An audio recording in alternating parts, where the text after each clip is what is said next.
On Christmas Eve, I sat alone in a freezing house waiting for my 10 daughters to return for dinner. Instead of a doorbell, I received a text from my eldest. "We have no obligation to compensate for your loneliness." I had devoted my life to raising them, yet only 2 years after my wife's death, they chose luxury parties over their aging father. The pain was sharp, but it awakened me. I realized I had confused sacrifice with enabling. The next morning, I executed a long, prepared plan. 76 missed calls followed. Thousands of pleas. I answered none. It was time for them to understand who truly held the power of choice. Welcome, everyone.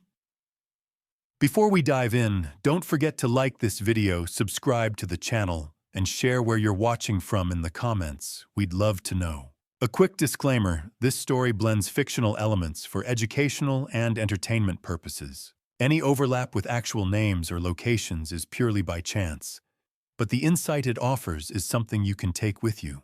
I stood in the kitchen doorway, hands resting on the frame. The dining room table stretched before me, 10 white plates arranged in a perfect circle. Each one waited empty and patient, under the soft glow of Christmas lights I'd strung up 3 days ago. The turkey sat in the center, golden and gleaming skin, crackling just the way Martha used to like it. Mashed potatoes steamed in the serving bowl. Cranberry sauce caught the light, deep red and glossy. The apple pie cooled on the counter behind me, filling the house with cinnamon and memory. Everything was ready. Everything except the people who were supposed to be here. The clock on the wall ticked. That was the only sound. No laughter, no footsteps on the porch, no car doors slamming in the driveway, just the steady mechanical rhythm of time passing second by second in a house that felt too big and too quiet. I'd set the table at 3 that afternoon. 10 plates, 10 forks, 10 knives, 10 napkins folded the way Martha taught me, crisp triangles that looked almost elegant. I'd even put out the good glasses, the crystal ones we only used for special occasions. This was supposed to be special. This was supposed to be the first Christmas in 3 years where all 10 of my daughters came home. But the driveway stayed empty. The porch stayed dark. And my phone, sitting face up on the counter, stayed silent. I walked to the table and adjusted one of the forks. It didn't need adjusting. I just needed something to do with my hands. Something to keep me from checking my phone again. I'd already checked it 17 times in the past hour. No messages, no missed calls, nothing. The wind picked up outside, rattling the windows. Snow had started falling an hour ago, light flurries that danced in the streetlight glow. Now it was coming down, heavier, thick flakes that stuck to the driveway and the bare branches of the oak tree in the front yard. The weather forecast had called for it. Winter storm moving in. Travel not recommended after 6. It was almost 6 now. I turned back to the table. 10 plates. 10 empty chairs. I could picture them all sitting there the way they used to when they were younger. Margaret at the head, bossy even as a child. Elizabeth beside her, always the peacemaker. Rebecca quiet and thoughtful. Rachel, the baby, laughing at something one of her sisters said. They'd filled this house once, filled it with noise and chaos and life. Now the house was just mine. Mine and the silence. It had been 3 years since Martha died. 3 years since that last Christmas, when she sat on the couch in a blanket that swallowed her whole, too weak to help with dinner, but too stubborn to stay in bed. The girls had been here that year, all 10 of them. They'd flown in from across the country, crowded into this house, cooked and laughed and cried, and held their mother's hand. I remembered the moment she pulled me aside late that night after the girls had gone to bed. She'd asked me to sit with her by the tree. The lights had been the only thing illuminating her face, casting shadows under her eyes. She'd taken my hand. Her fingers were cold, thin, fragile as bird bones. But her grip was strong. "George," she'd said, "promise me something." I'd nodded. I would have promised her anything. "If they forget you after I'm gone." She'd continued, her eyes locked on mine. Don't let them take you for granted. I'd started to protest. They won't forget. They're our daughters. She'd smiled at that. A sad, small smile that didn't reach her eyes. I hope you're right. But if I'm not, she'd squeezed my hand. You'll know what to do. I hadn't understood what she meant. Not then. But I was starting to now. The furnace kicked on. Or tried to. I heard the familiar hum, the click of the ignition, and then nothing. The hum died. The house stayed cold. I walked over to the thermostat in the hallway. The little screen blinked red. Error. I pressed the reset button. Waited. Nothing. The temperature reading dropped another degree. 63, 62. I went down to the basement. The furnace sat in the corner, old and reliable for 30 years until tonight. I checked the pilot light. Out. I tried to relight it. The spark clicked, caught, died. Clicked again, nothing. Outside, the wind howled louder. I climbed back upstairs. The kitchen felt colder than it had 10 minutes ago. I pulled my cardigan tighter around my chest. The turkey was starting to lose its shine. The mashed potatoes weren't steaming anymore. The cranberry sauce sat there perfect and untouched like a prop in a play no one was watching. I walked to the window and looked out at the snow. It was coming down in sheets, now thick and fast, erasing the driveway, the yard, the road beyond. The streetlights glowed orange through the white curtain. My phone buzzed. I spun around, hope flaring in my chest. But it wasn't a call. Just a weather alert. Winter storm warning in effect until midnight. Avoid travel. Stay indoors. I set the phone back down. The screen went dark. I thought about calling them. Margaret, Elizabeth, any of them. Just to check in. Just to see if they were coming. But I didn't. Because I already knew the answer. If they were coming, they'd be here by now. I'd heard plenty of excuses over the past 3 years. Work, traffic, kids, plans. Always something. Always a reason why they couldn't make it for Sunday dinner or my birthday, or just a phone call that lasted longer than 5 minutes. I'd told myself it was fine. They were adults. They had lives. But this was Christmas. This was the one day I'd ask. I walked back to the table. 10 plates, 10 empty chairs. I pulled out the chair at the head of the table and sat down. The wood creaked under my weight. The house settled around me, groaning in the cold. The clock ticked. The wind howled. The snow fell. And somewhere deep in the back of my mind, I heard Martha's voice. Soft. Certain. You'll know what to do. I looked at the 10 plates. The cold food. The silent phone. The house grew colder. And I realized with a clarity that felt almost physical that Martha had been right all along. I sat on the couch with my phone in my lap, watching the screen like it might suddenly come alive. The living room felt smaller than usual, the walls pressing in with every minute that passed. Outside, the snow kept falling. Inside, the silence stretched. My fingers were numb. Not from the cold, though the house was losing heat fast without the furnace. It was the kind of numbness that comes from holding still too long, from waiting for something you already know isn't coming. The phone buzzed. Finally. I picked it up so fast I almost dropped it. Rachel, my youngest. 25, still calling me every Sunday to ask how to cook a roast or fix a leaky faucet. I swiped the message open. Dad, I'm so sorry. Got stuck at work.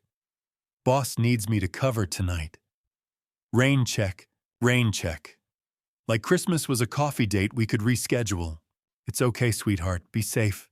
I set the phone down. Then it lit up again. Elizabeth. 38. The responsible one. David's parents are hosting. Can't skip it. Maybe next week. Next week. As if Christmas happened twice. The phone buzzed again. Jennifer. Steven's sick. Gotta stay home with him. Sorry, Dad. then Patricia. Kevin's family emergency. Talk soon. The messages kept coming, one after another. Each one a variation of the same excuse. Catherine. Snowed in at a friend's place. Roads are bad. I looked out the window. The roads were bad, but not impossible. Not if you really wanted to get somewhere. Amanda. Brian booked a surprise trip. Already at the airport. Nicole. Double shift at the hospital. You understand, right? Stephanie. Kids are sick. Can't risk spreading it. The phone rang. Actual ringing this time. I answered before the second ring. Rebecca. Hi, Dad. Her voice was soft, hesitant. Are you coming? She was quiet for a moment. Too long. I can't. I'm sorry. I really am. Why, it's complicated. Complicated how? Another pause. I could hear her breathing on the other end, could picture her biting her lip the way she used to when she was little, and didn't want to tell me she'd broken something. I just can't, Dad. I'm sorry. She hung up before I could say anything else. I set the phone on the coffee table. Stared at it. 10 daughters. 10 excuses. Some of them might have even been legitimate. But that didn't change the fact that I was sitting here alone with a table full of food no one was going to eat. The clock on the mantel said 9:30. I'd been sitting here for over 2 hours, waiting, hoping, fooling myself into thinking that maybe one of them would surprise me, but no one came. The phone buzzed one more time. I almost didn't pick it up. I'd had enough. But something made me look. Margaret, my oldest, 40 years old. The one who used to climb into my lap when she was little and make me promise I'd never let anything bad happen to her. The one who'd called me crying when her first boyfriend broke her heart, when she didn't get into her top-choice college, when she found out she was pregnant with her first kid. I opened the message. No apology. No explanation. Just a wall of text in all caps like she was shouting at me through the screen. We don't owe you company just because you're lonely, Dad. You need to understand that we have our own lives now. Stop guilt-tripping us. I read it once, twice, 3 times. Each word hit like a fist. Not the kind that leaves bruises you can see. The kind that knocks the air out of you and leaves you gasping. It was like a backdraft. Sudden, overwhelming, breathtaking. I set the phone down. My hands weren't shaking. They should have been, but they weren't. I just sat there staring at the screen until it went dark. Guilt-tripping. That's what she thought this was. Me sitting here with a table full of food I'd spent all day making, waiting for my daughters to show up because I'd asked them to. Because I thought just once they might want to be here. I stood up. My knees cracked. My back ached. 60 years of wear and tear of carrying people out of houses that were falling apart, of running toward danger when everyone else was running away. And now I was standing in my own house alone because the people I'd spent my whole life protecting couldn't be bothered to show up for dinner. Something shifted in my chest. Not anger, not even sadness, just clarity, the kind that cuts through everything else and leaves you seeing things exactly as they are. I walked to the dining room. The 10 plates were still there. The food was cold now. The turkey had lost its shine. The mashed potatoes had a film on top. The cranberry sauce sat there untouched like a monument to wasted effort. I didn't clean it up. I didn't cover it. I just turned around and walked toward the bedroom. Behind me, the house was silent. The Christmas lights blinked on and off, casting shadows across the walls. The clock ticked.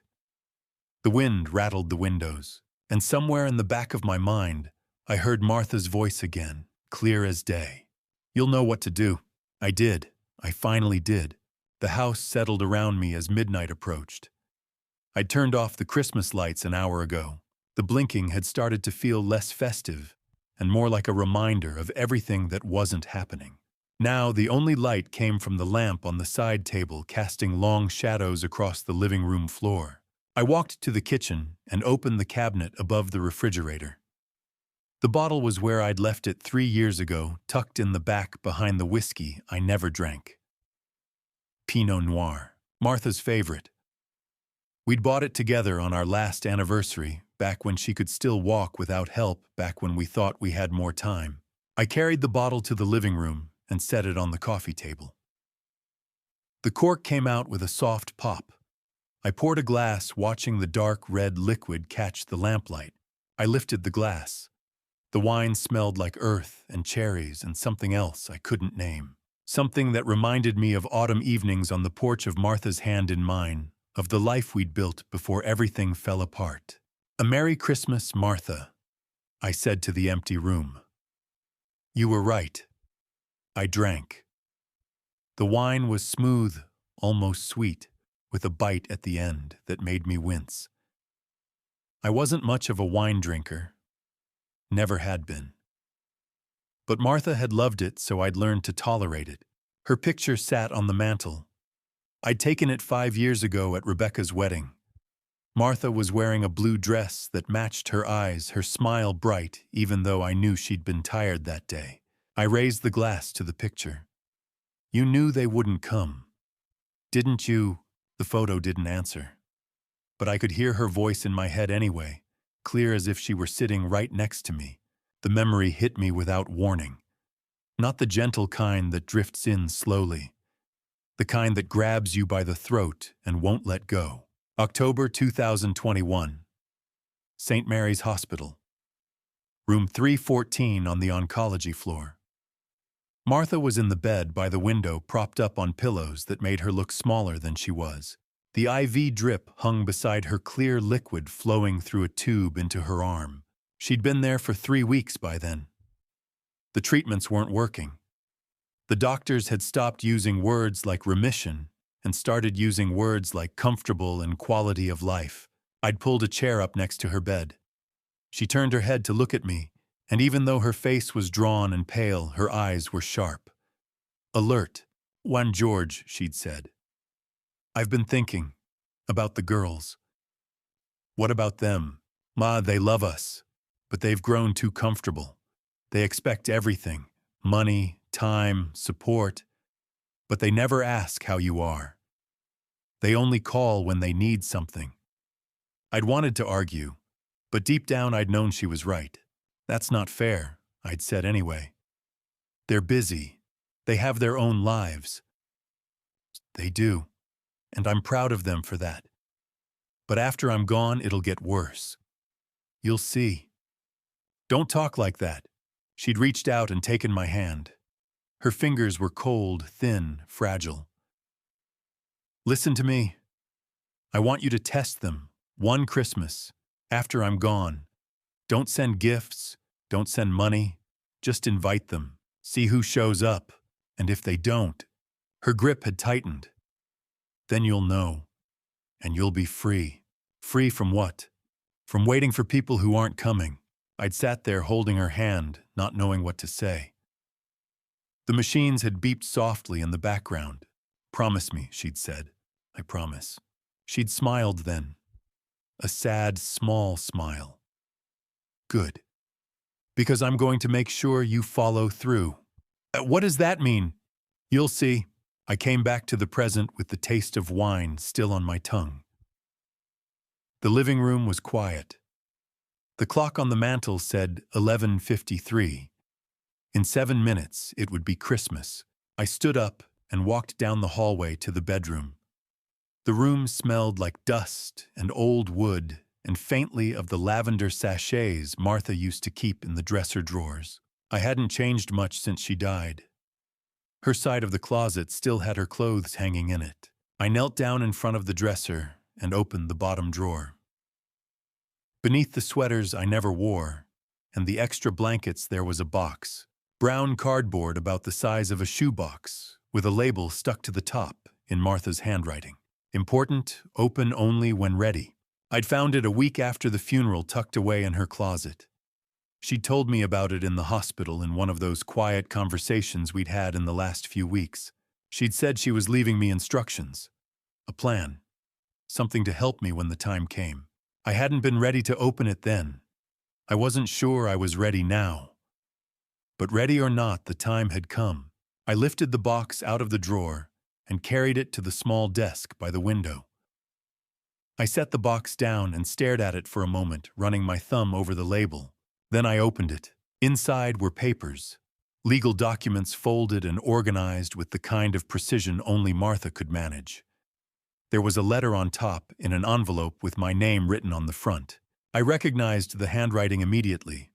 Strong, neat, unmistakable. I opened the envelope and unfolded the letter. The paper crinkled softly. "Dear George," it began. "If you're reading this, it means the test has begun. Here's what you need to do next." I stopped reading, not because I didn't want to know, but because I needed a moment.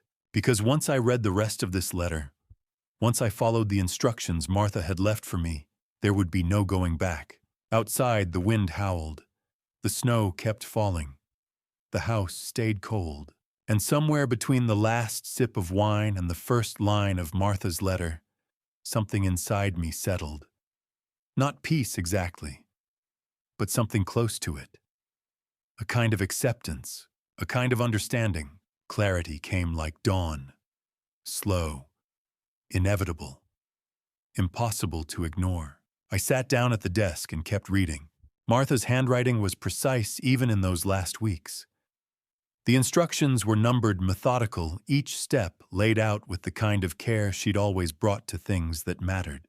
The first document in the box was a copy of the property deed, 47 Maple Street, Pinewood Heights.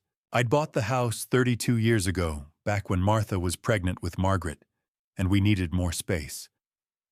The deed had both our names on it then. Now it just had mine.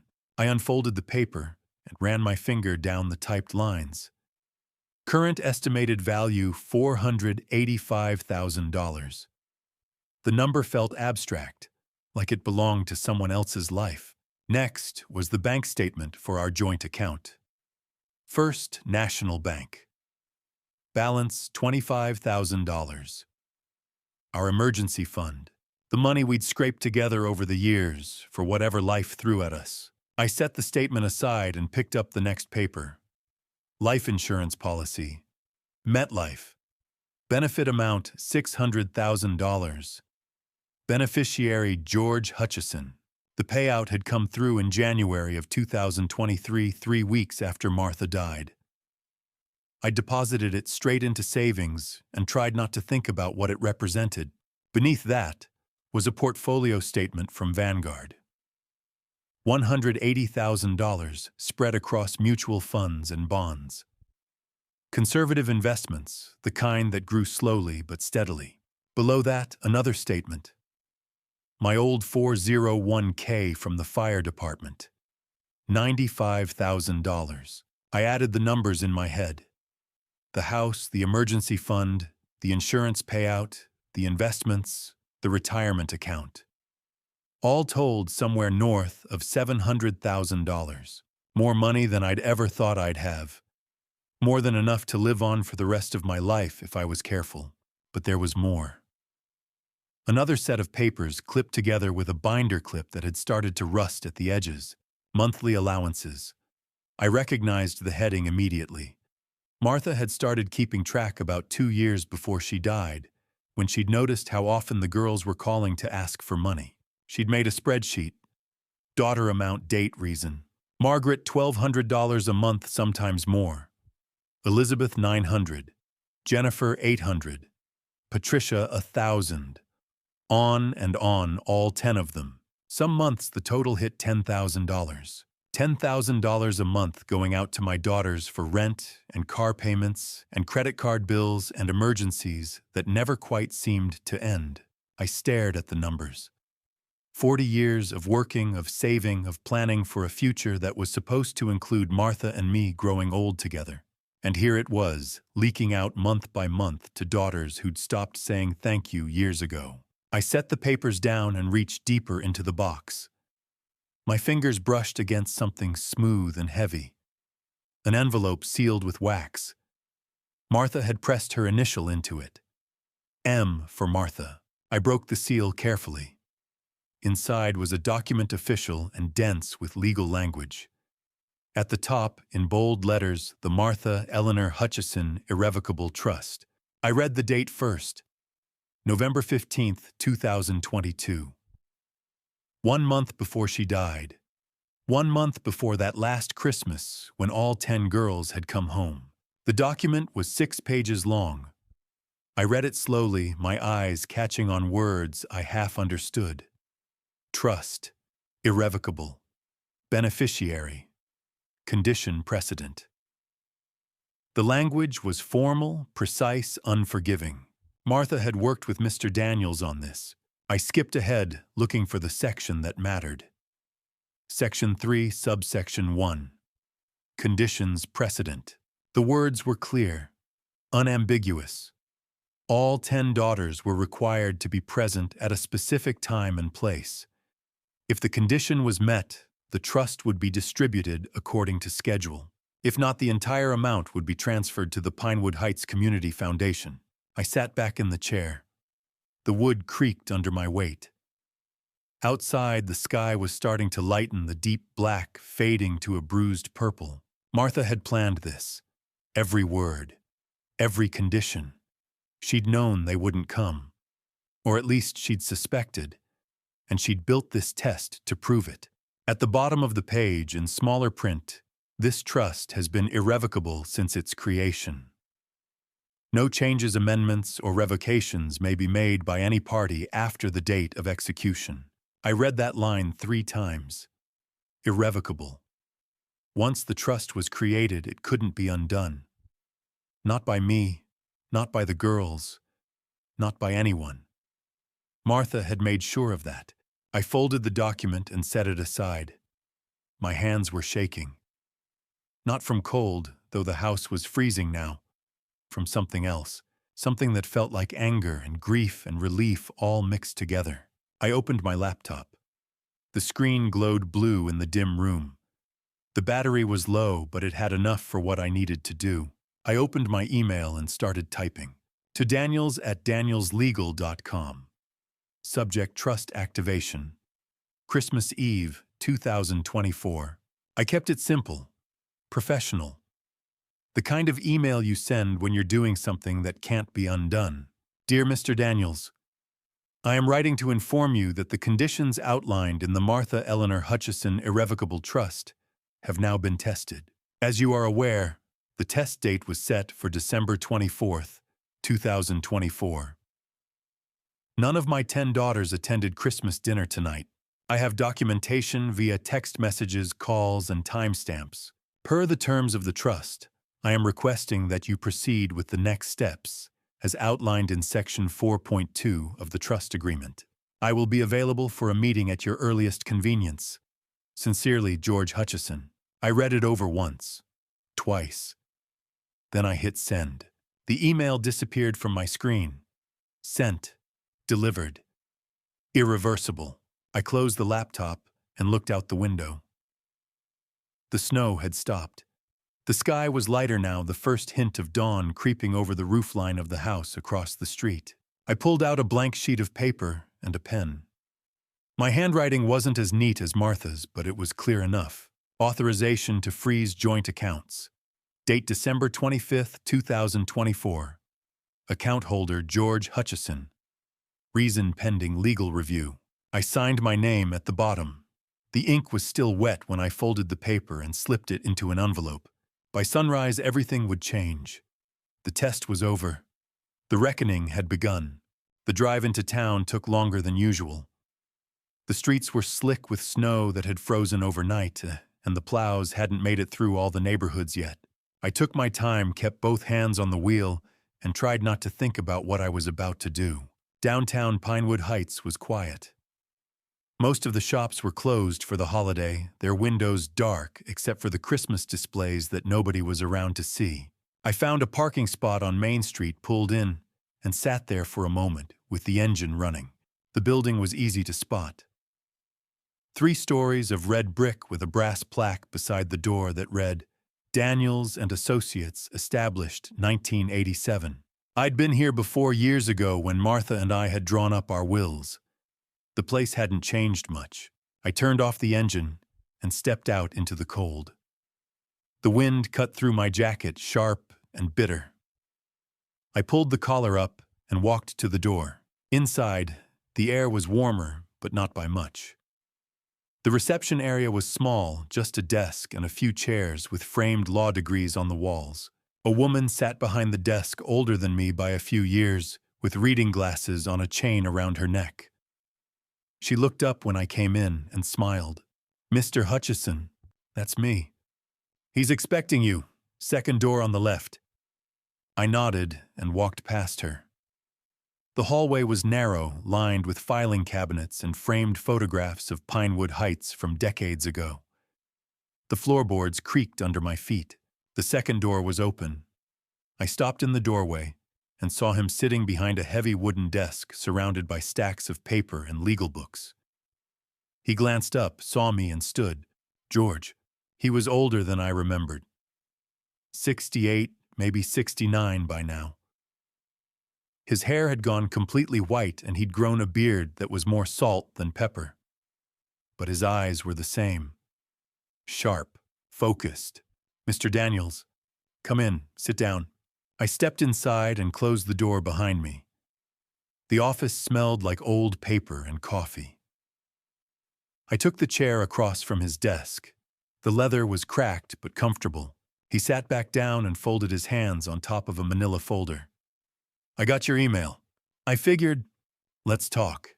He opened the folder. I recognized the papers inside immediately.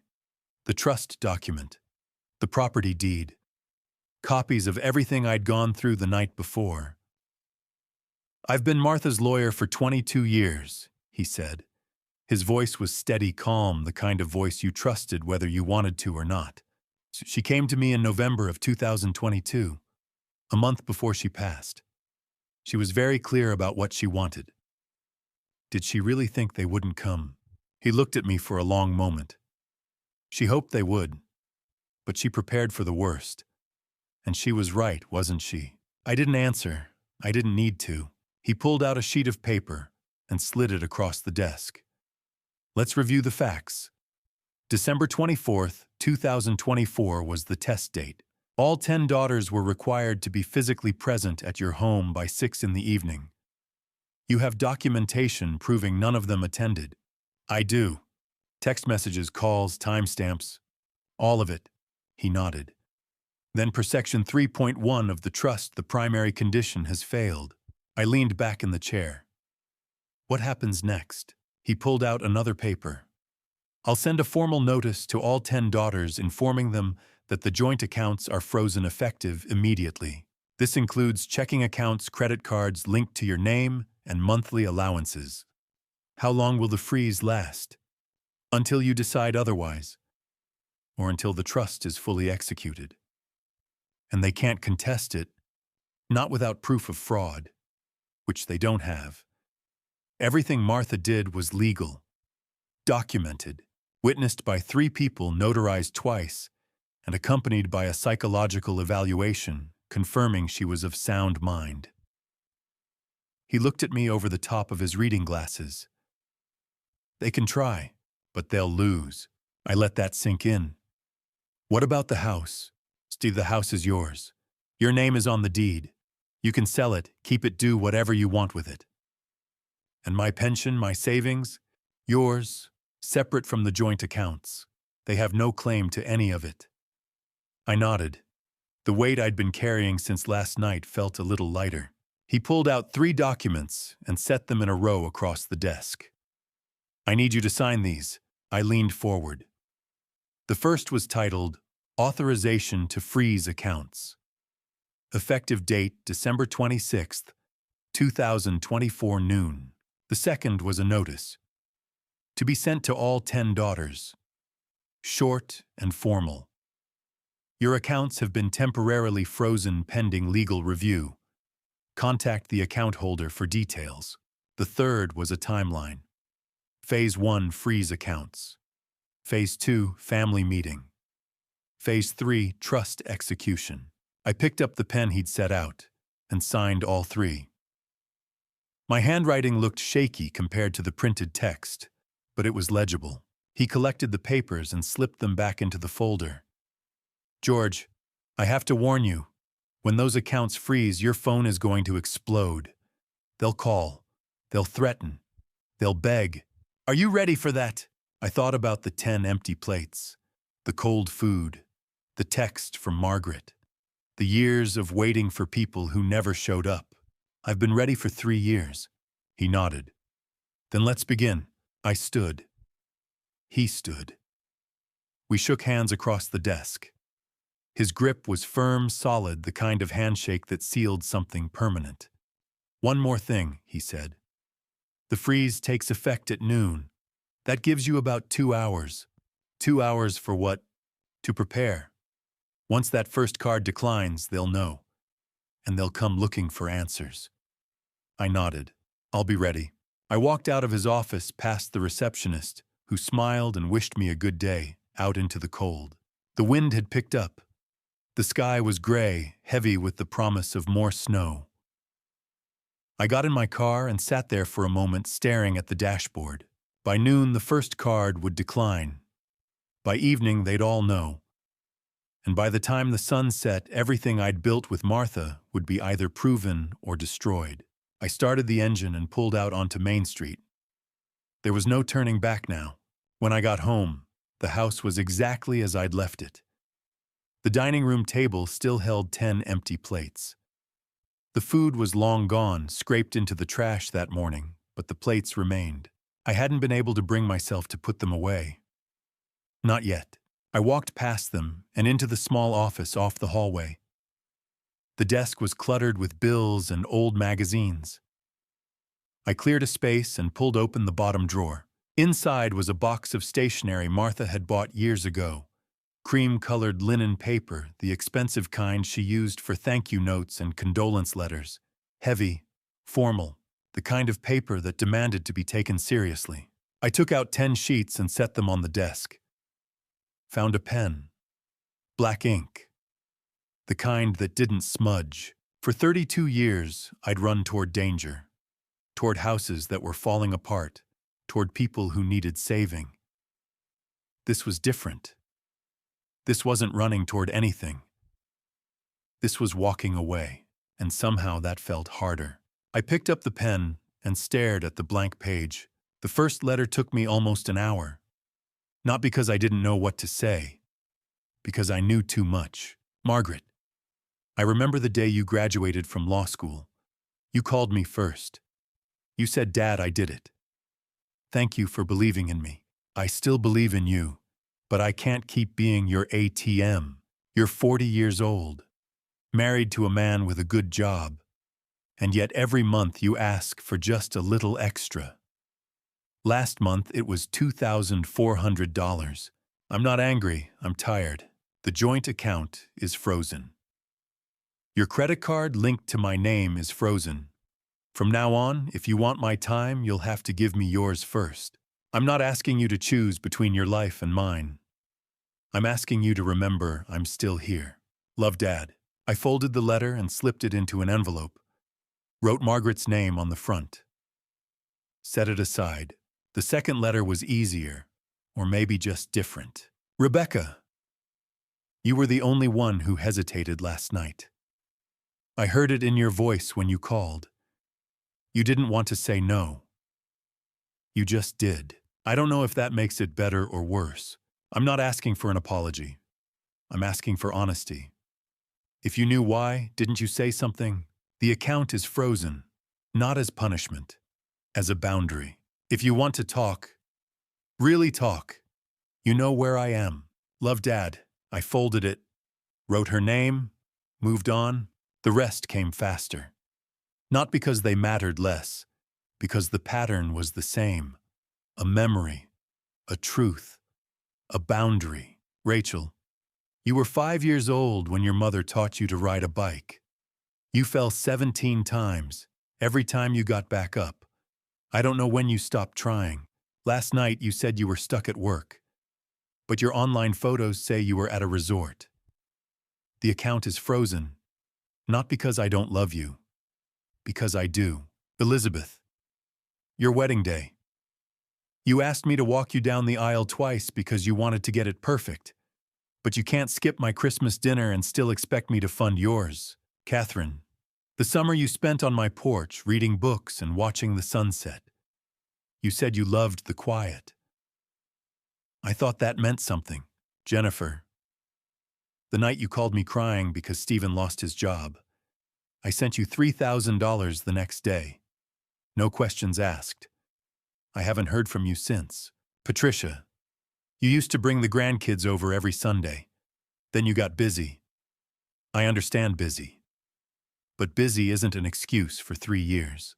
Amanda, you told me Brian booked a surprise trip. But the tickets were bought 2 weeks ago. I saw the confirmation email. I still check your mother's old address sometimes. Nicole, I know nursing is hard. I know the hours are long. But you found time to go to Catherine's birthday party last month. You couldn't find time for Christmas. Stephanie, your kids are sick. I believe you. But they were healthy enough for photos at the park yesterday. I'm not asking you to choose. I'm asking you to stop pretending you don't have a choice. I folded each letter, wrote each name, lined them up on the desk like soldiers waiting for orders. 10 letters. 10 daughters. 10 ways of saying the same thing, I love you, but I'm done waiting.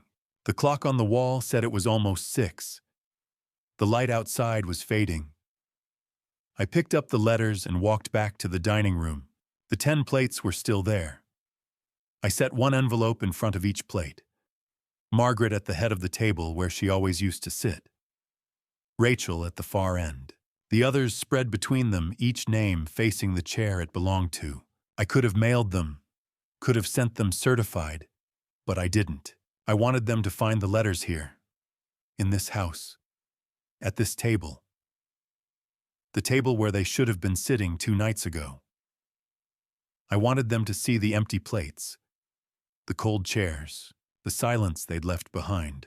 I wanted them to understand what their absence looked like. I stood there for a moment, looking at the 10 envelopes arranged in a perfect circle. The Christmas lights blinked on and off, reflecting off the white paper. Then I turned and walked upstairs. Behind me, the letters waited. And somewhere out there, so did my daughters. I woke early the next morning. The house was cold, the furnace still broken, but I didn't mind.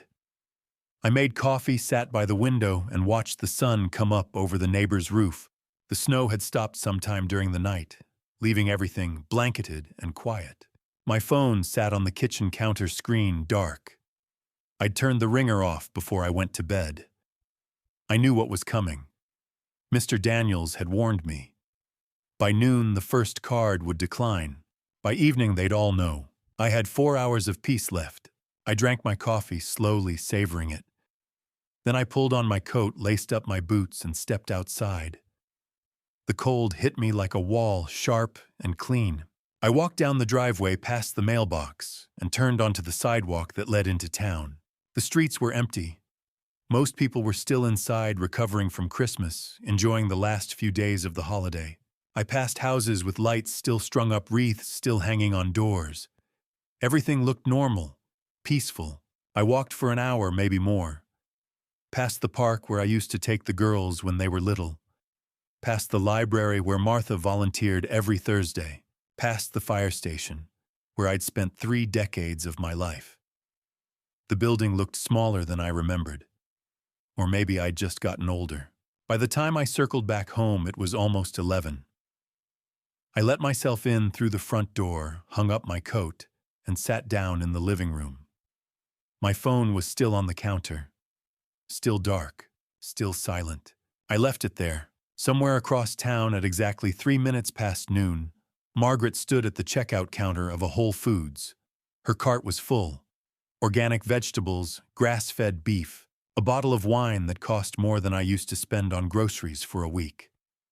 The total came to $287.43. She swiped her card.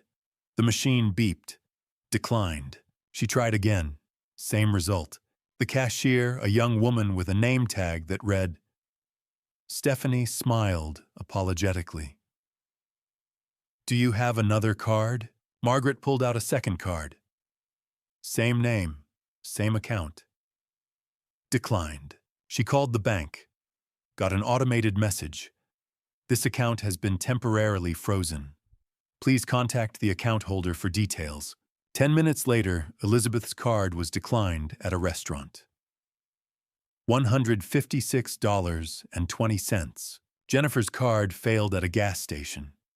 $89. Patricia's at a nail salon. $75. Within 30 minutes, all 10 of my daughters had tried to use their cards. All 10 had been declined. All 10 had gotten the same message. Account frozen. I didn't know any of this while it was happening. I was sitting in my living room reading a book I'd started 3 years ago and never finished. But I could picture it. The confusion, the anger, the panic. At 3 in the afternoon, I finally picked up my phone. The screen lit up red. Notifications covered every inch of it. Missed calls, text messages, voicemails.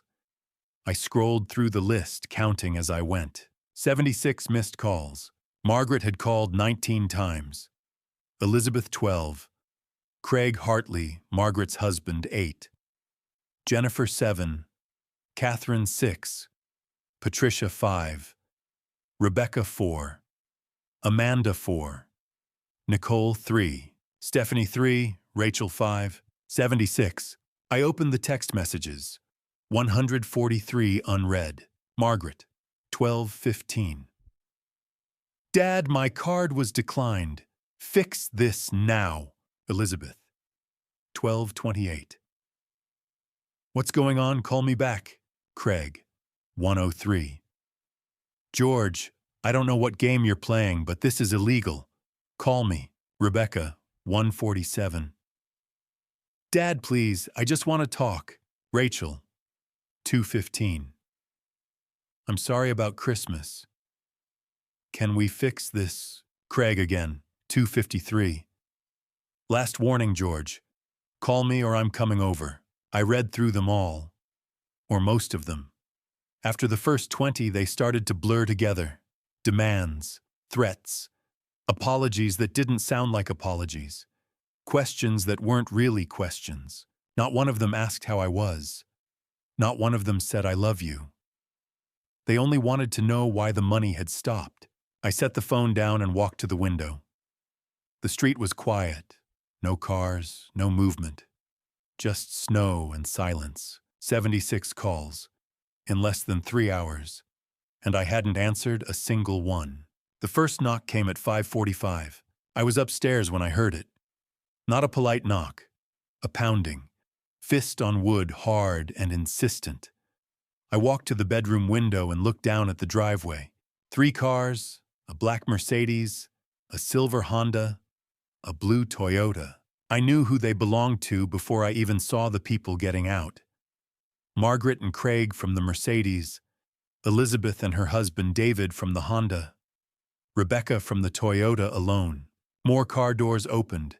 Jennifer, Patricia, Catherine, Amanda, Nicole, Stephanie, Rachel, all 10 of them, plus Craig, plus David. 12 people standing in my driveway, looking up at the house like it owed them something. Craig was the one pounding on the door. I could hear his voice even from upstairs. George, open the door. We need to talk now. I stood at the window for a moment watching them. Margaret had her arms crossed, her face tight with anger. Elizabeth looked worried, glancing between the door and her sisters. Rebecca stood off to the side, not quite part of the group, but not separate either. Rachel was crying. The pounding continued, louder, faster. I walked downstairs slowly. My knees ached. My back ached. 60 years of running toward danger, and now I was walking toward something that felt just as threatening. I reached the front door, put my hand on the knob, waited. Craig pounded again. George! I counted to 10. Then I opened the door. They didn't knock. They pounded.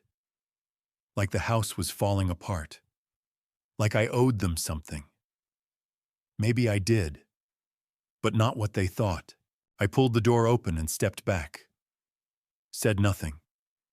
Just moved aside and let them in. Margaret came first. She pushed past me without looking, her coat still buttoned, snow melting off her boots onto the hardwood. Craig followed, taller than I remembered, his jaw set tight. Then Elizabeth, her husband David behind her, both looking uncertain. Rebecca came next alone, her eyes already red. Then the others, one after another, filling the narrow hallway until there was barely room to breathe. Jennifer and Stephen, Patricia and Kevin, Catherine, Amanda, Nicole, Stephanie, Rachel last, wiping her face with the back of her hand. 12 people crowded into my house like a flood I couldn't stop. Margaret spun around to face me.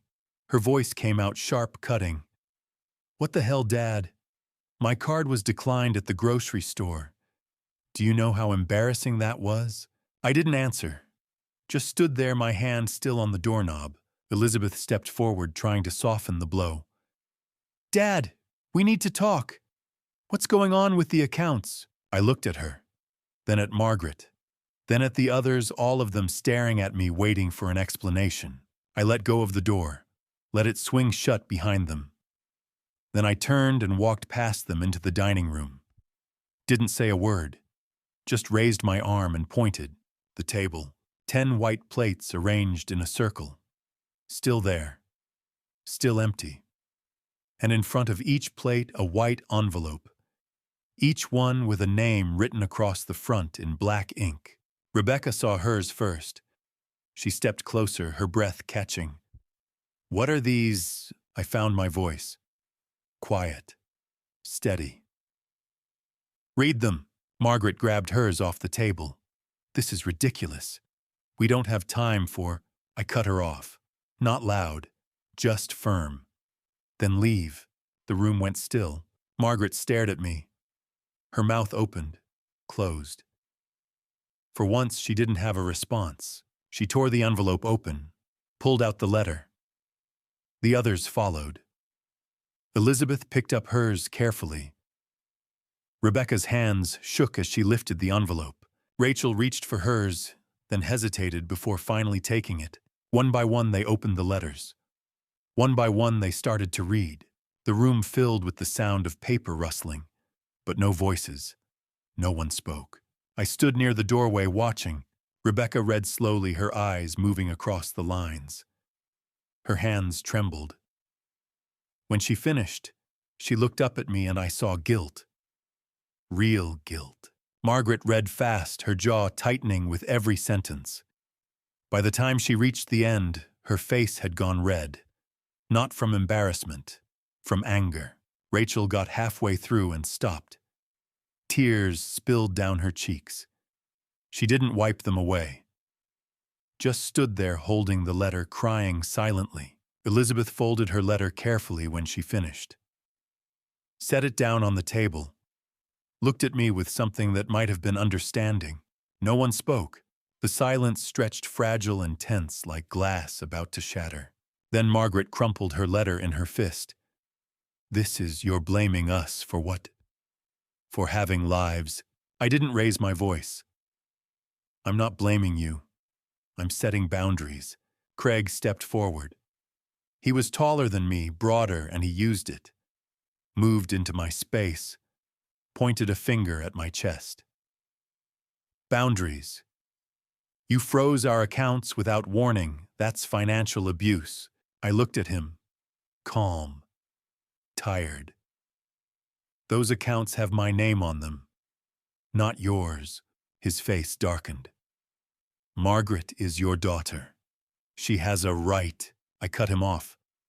"She has no right to my money. None of you do." Rebecca's voice broke through, small and trembling. "Dad, I'm sorry. I should have come. Margaret whipped around to face her. "Don't apologize to him. He's manipulating us." Elizabeth held up a hand. "Dad, can we talk about this calmly? There has to be a way to—" "There is," I said. "But it starts with honesty." Margaret shook her head. "Honesty. You want honesty? Fine. We didn't come because we didn't want to, because Christmas with you feels like an obligation, not a choice. Because every time we're here, you look at us like we've disappointed you. So yes, we chose not to come. And I'm not sorry. The words landed like stones. Heavy. Final. I nodded slowly. All right. She blinked. All right. You made a choice. Now I'm making mine. Craig stepped closer.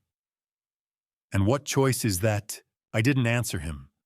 I kept my eyes on Margaret. The accounts stay frozen.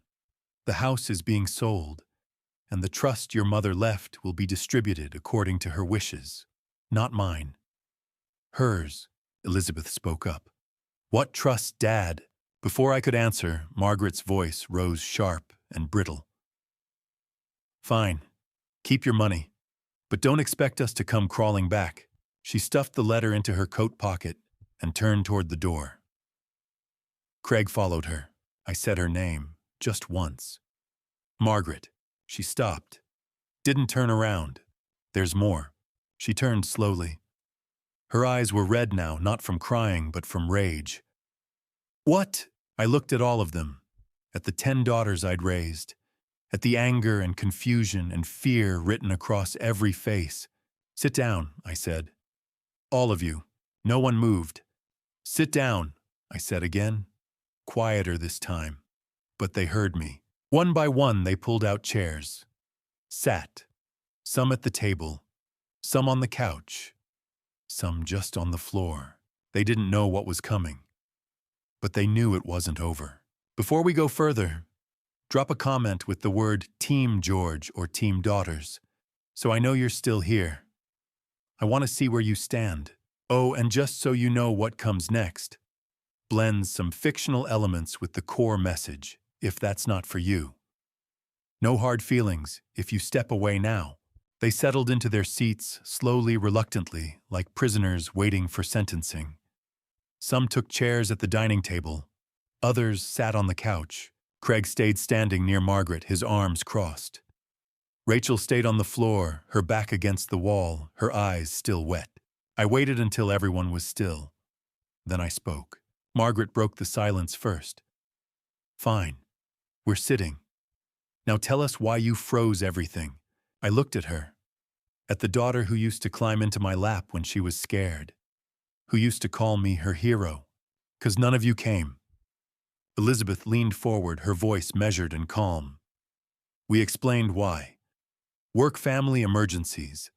Lies. The word hung in the air, sharp, final. Catherine's head snapped up. What? I pulled my phone from my pocket, unlocked it, turned the screen toward Catherine and held it out. The photo was clear. 4 women standing by a pool, cocktails in hand, smiling wide. Palm trees in the background. The caption read, Lakeside Resort. Christmas Eve vibes. Posted December 24th, 7:32 in the evening. Catherine's face went pale.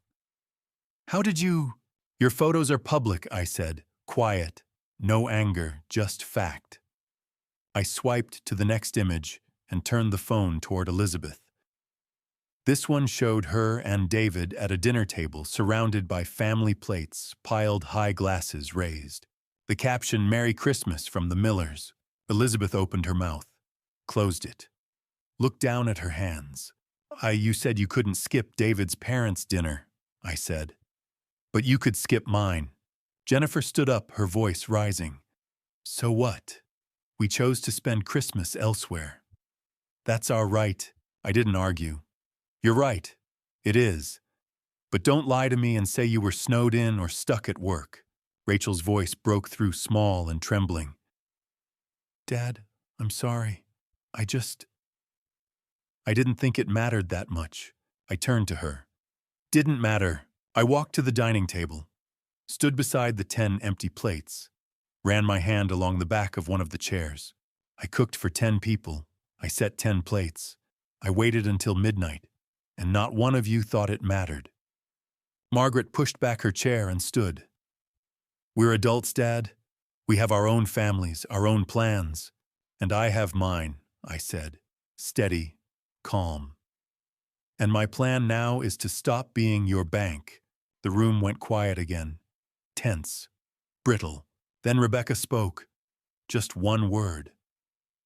But it shattered everything. I knew. Every head turned toward her. She was still sitting, her hands folded in her lap, her face pale. Margaret stared at her. Knew what? Rebecca looked up at me. Her eyes were red, her voice thick with tears. About the trust. About the test. Mom told me before she died. Elizabeth stood now, confusion written all over her face. What trust? What test? Rebecca took a shaky breath. Mom set up a trust fund. A big one. She told me that if we all showed up on Christmas Eve 2024, we'd each get our share. But if we didn't, she stopped, swallowed hard. Margaret's voice went cold. If we didn't what? Rebecca looked at her, then at me. It goes to charity. The silence that followed wasn't quiet. It was crushing. Heavy. Craig stepped forward. His voice was loud, demanding. How much? I looked at him. This man who'd married my daughter and thought that gave him a say in my decisions. That's not the question you should be asking. His jaw tightened. How? Much. I didn't blink. Enough that you wouldn't have to ask me for money ever again. Margaret turned on Rebecca. You knew. You knew this whole time and you didn't tell us, and Rebecca stood, her hands shaking. I didn't think she was serious. I thought it was just something she said when she was sick. I didn't know she actually, what? Jennifer cut in. Set up a test to see if we loved Dad enough. That's insane. Is it? I asked. They all looked at me. I walked to the center of the room, looked at each of them in turn. Here's what I want to know, I said, and I want an honest answer. I paused. Let the weight of the moment settle. Do you want a father, or do you want a trust fund? No one spoke, because if it's the money, just say so. I'll sign the papers. You'll never have to see me again, and we can all move on. Rachel was crying again. Rebecca looked like she might collapse. Elizabeth sat back down, her face in her hands. But if it's me, I continued softer now. If you actually want me in your lives, then prove it. Margaret's voice was sharp, defensive. This is insane. Then leave. She didn't move. None of them did. Craig tried again. George, you can't just... I said. And I did. Your mother made sure of it. Amanda spoke up for the first time. What do you mean? I looked at her. Your mother knew this day was coming. She knew you'd stop showing up, stop calling, stop caring. So she built a test. And you failed. Patricia stood, her face flushed. That's not fair. We have lives. We have our responsibilities. I finished for her. I know. So do I. And one of them was to stop letting you take me for granted. Margaret grabbed her coat off the back of the chair. I'm not doing this. I'm not sitting here and being told I'm a bad daughter because I have a life. I never said you were a bad daughter. I said, calm, quiet. I said you made a choice, and now you have to live with it. She stared at me. Her face was red, her eyes bright with unshed tears. For a moment I thought she might say something, but she didn't. She just turned and walked toward the door. Craig followed. No one else moved. I looked at the 8 daughters still in the room. You have a choice to make, I said. You can walk out that door and pretend this never happened. Or you can stay. And we can figure out what comes next. But know this, if you walk out now, the trust is gone. The accounts stay frozen. And you won't hear from me again. Margaret stopped at the door, her hand on the knob. She didn't turn around. Then she opened the door and walked out into the cold. Craig glanced back at me once, then followed her. The door slammed shut. The rest of them stayed. The silence after Margaret left felt different, heavier. like the air itself had changed. The 8 daughters, still sitting in my living room, looked at each other, then at me, waiting to see what would happen next. I didn't make them wait long.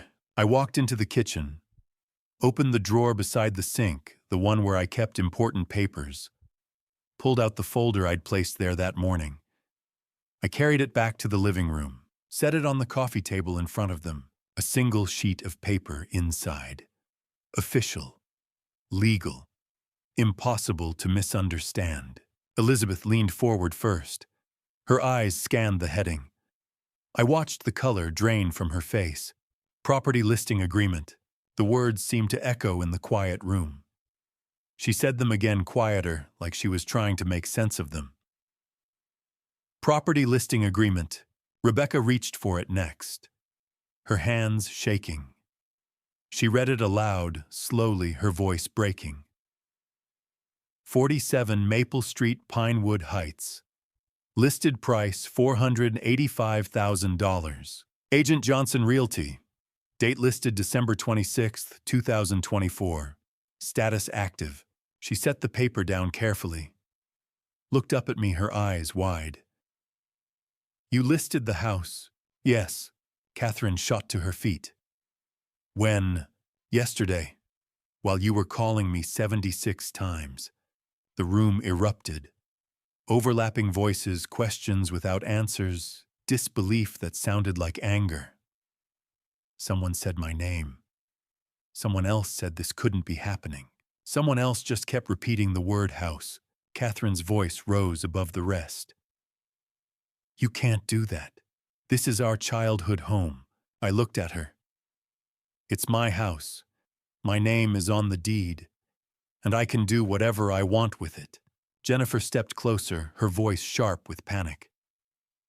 Where will you live? I'll figure it out. Patricia shook her head. Her face flushed.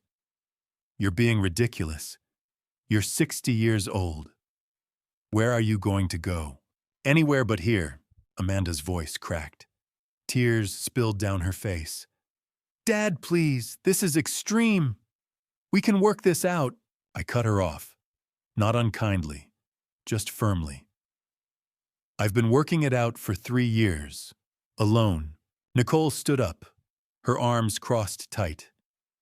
So, what, you're just going to sell our home out from under us without even asking? I'm not selling it out from under you, I said. You don't live here. None of you do. You left years ago. Stephanie's voice was quieter, but no less desperate. But it's still ours. It's still where we grew up. You can't just... I said, and I am. The front door burst open. I turned, and there was Margaret Craig right behind her. They must have been standing outside listening. Craig's face was red, his jaw set tight, his hands balled into fists. He pointed at me, his voice loud enough to fill the room. If you sell this house, I'll sue you. I'll get a lawyer, and I'll prove you're mentally unfit. I looked at him. This man who thought he could intimidate me. Go ahead, I said. My voice was calm, steady. I've already talked to my lawyer. Everything I'm doing is legal. The house is in my name. The deed is in my name. And I'm of sound mind. You won't win. He took a step closer, trying to use his height to make me back down. You're trying to punish Margaret because she asked for help.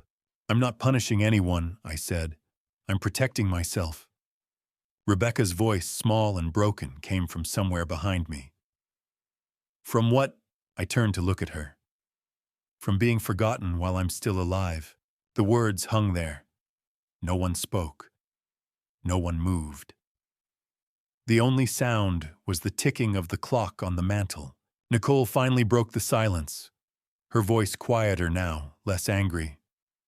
So what happens now? You sell the house, take the money, and disappear. Something like that.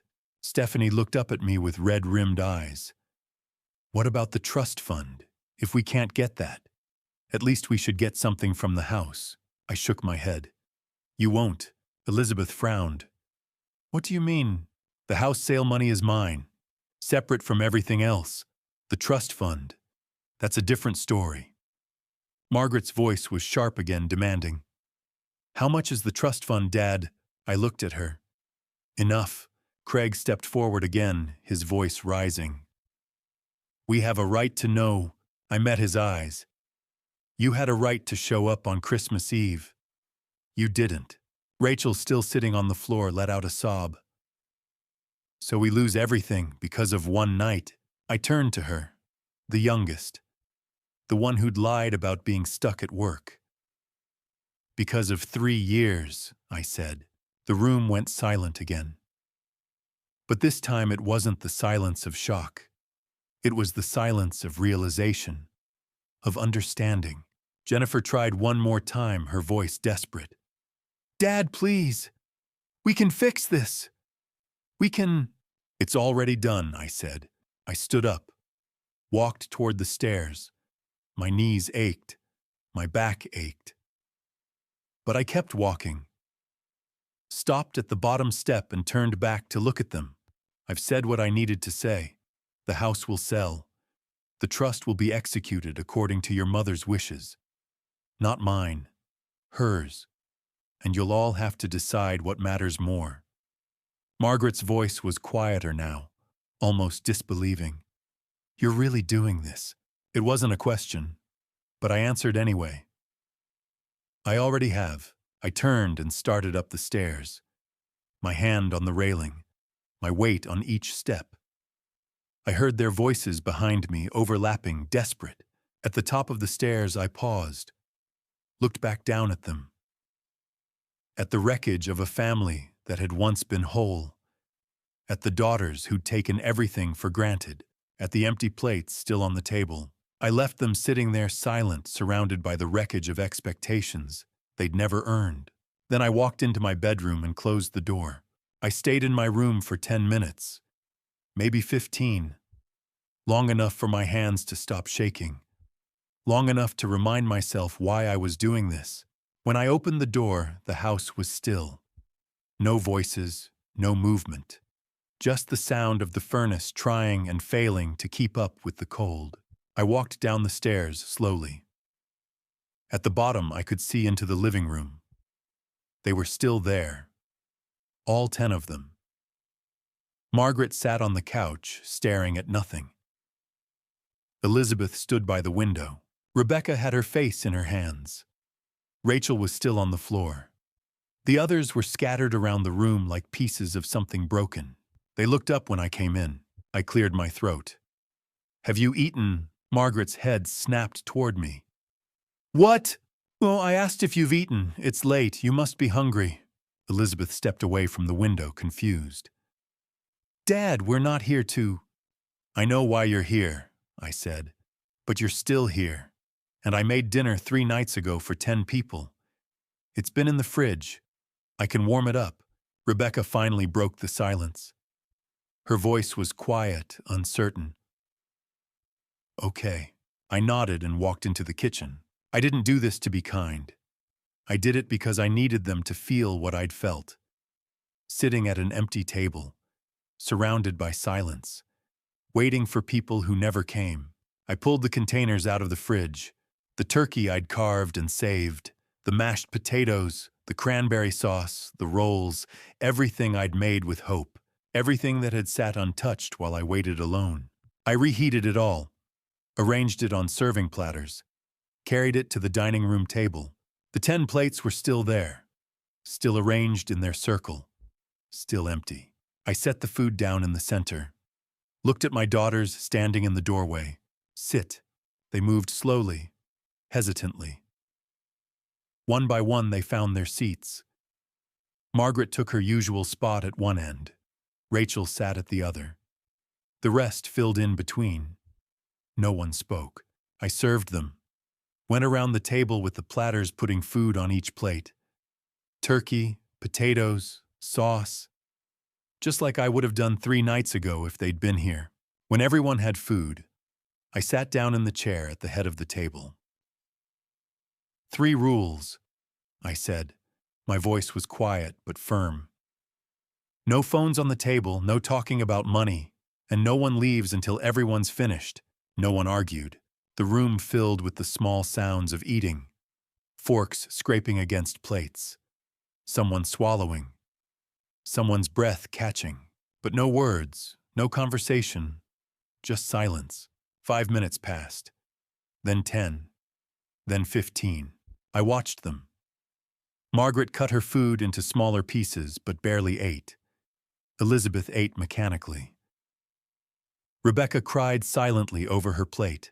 The others moved through this meal like it was something they had to endure. I set my fork down. The sound seemed loud in the quiet room. "I want to tell you something," I said, "and I need you to listen." They looked up, all 10 of them, waiting. "When your mother died, I thought I'd lost everything. But I was wrong. I still had you. And I thought that would be enough." I paused. "But it wasn't. Because you weren't here. Not really. You called when you needed money. You texted when you wanted advice. You visited when it was convenient. But you never just stayed. You never asked how I was.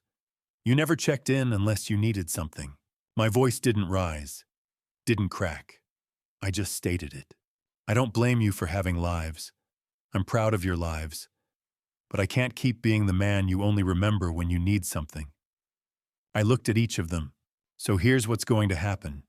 The accounts stay frozen, the house will sell, and the trust will be handled according to your mother's wishes. Not mine. Hers." Rachel's voice was small. "What do we have to do?" I looked at her. "If you want me in your life, you'll have to show me.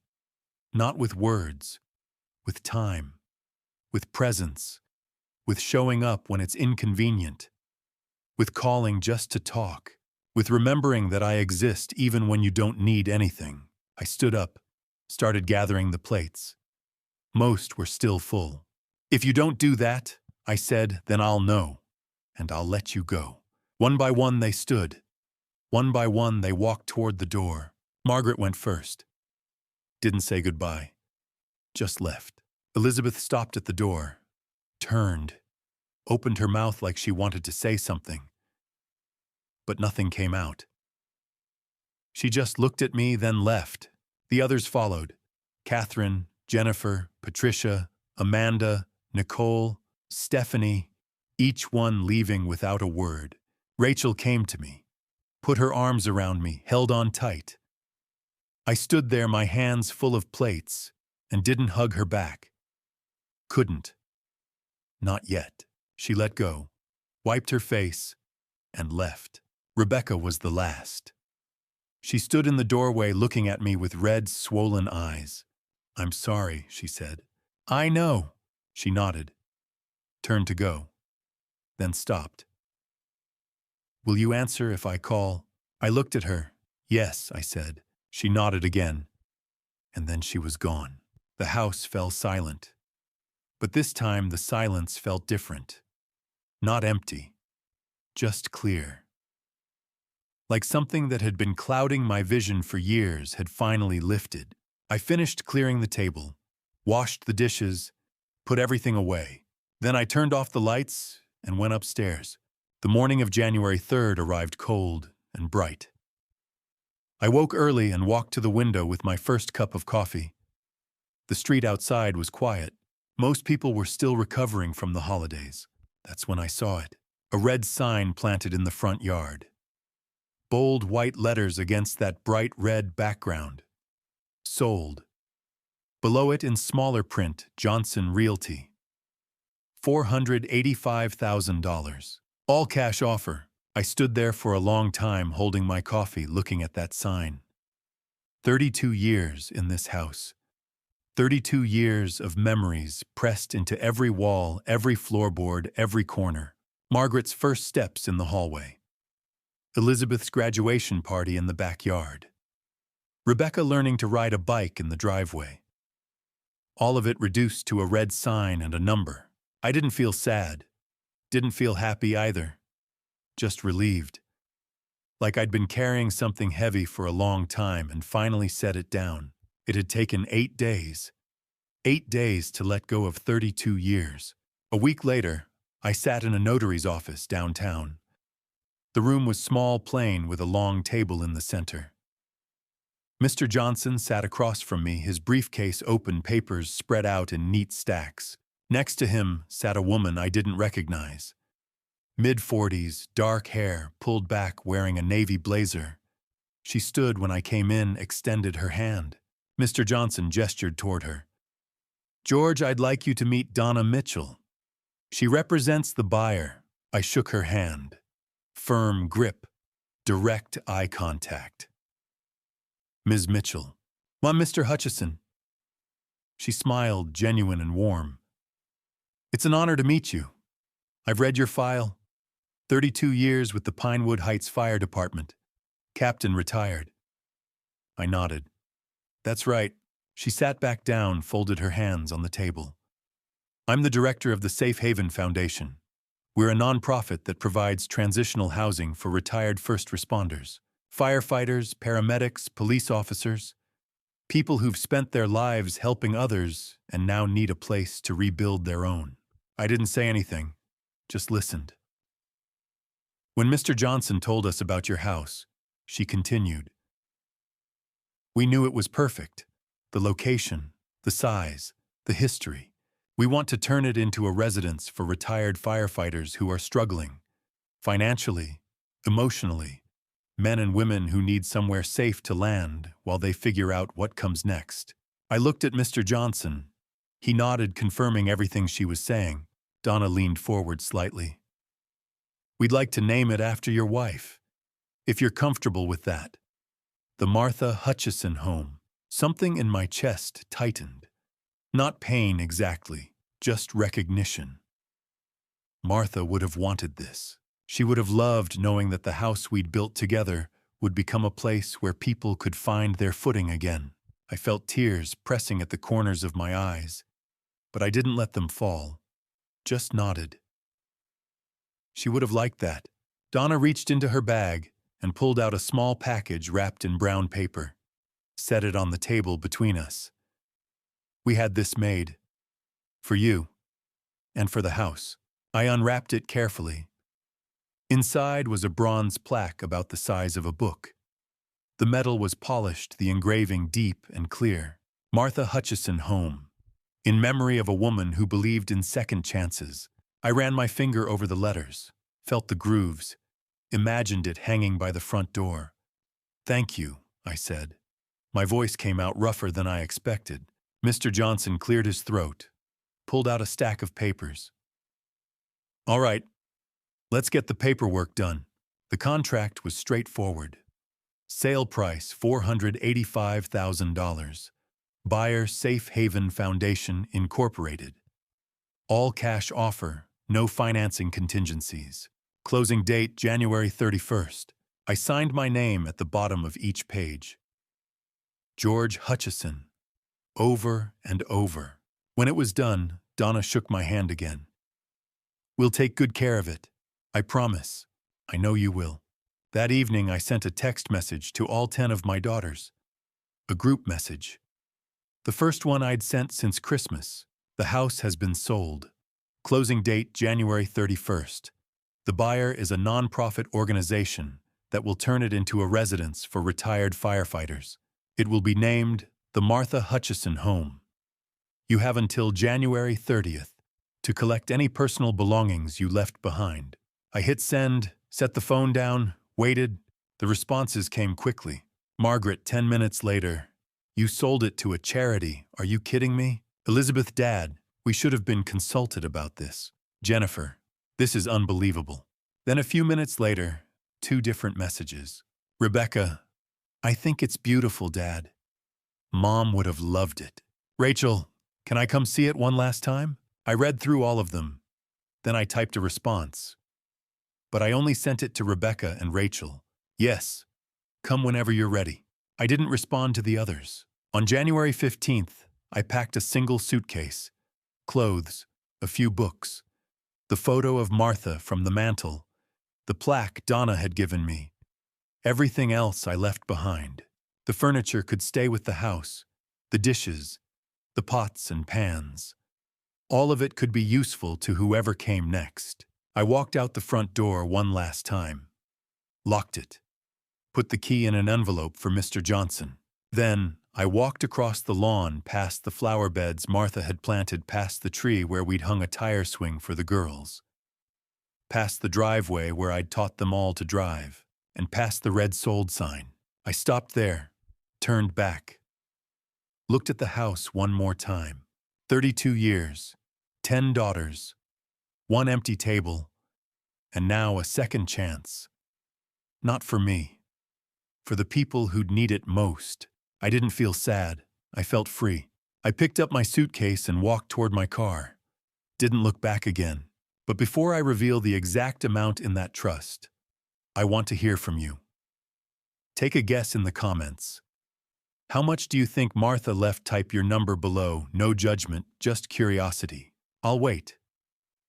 And one more thing, the story you're about to hear contains some fictionalized layers for educational impact.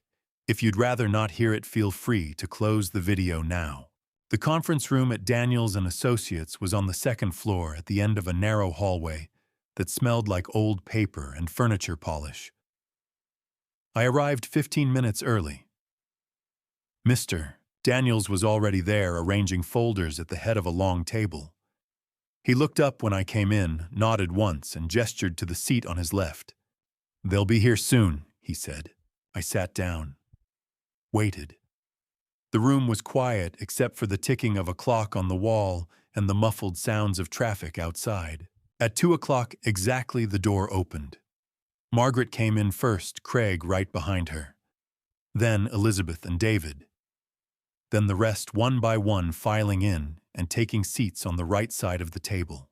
10 daughters, 4 husbands. All of them looking at me like I'd called them here to deliver bad news. Which I suppose I had. Mr. Daniels waited until everyone was seated.